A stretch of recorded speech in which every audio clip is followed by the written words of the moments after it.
The devotion for the day of Epiphany, January 6th, 2021, comes from Matthew chapter 2, verses 1 through 12.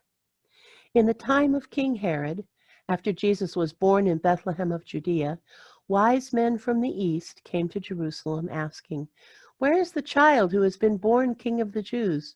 For we observed his star at its rising and have come to pay him homage." When King Herod heard this, he was frightened, and all Jerusalem with him. And calling together all the chief priests and scribes of the people, he inquired of them where the Messiah was to be born.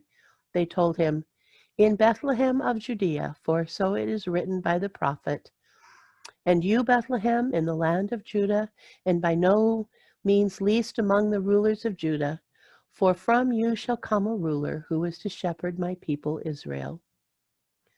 Then Herod secretly called the wise men and learned from them the exact time when the star had appeared.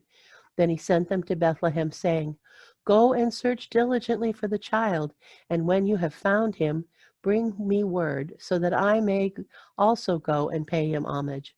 When they had heard the king, they set out, and there ahead of them went the star that they had seen at its rising, until it stopped over the place where the child was. When they saw that the star had stopped, they were overwhelmed with joy.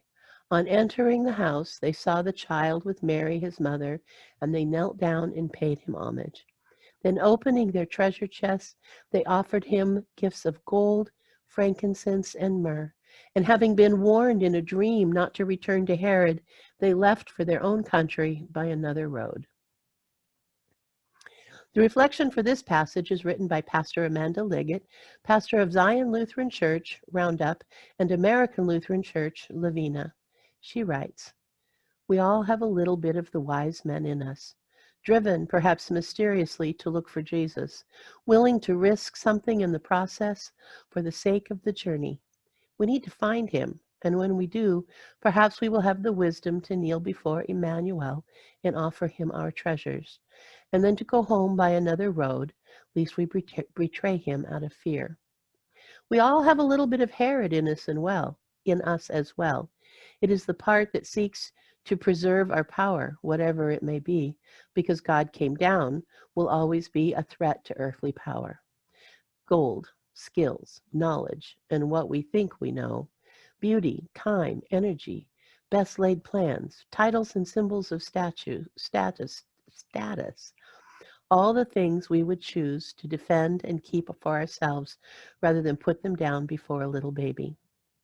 We find ourselves making the same choices as the wise men and Herod. When we go looking for Jesus, when we follow that star, we will not have far to look, because we will always find Jesus right next to us, waiting for us to kneel down. Peace on your day.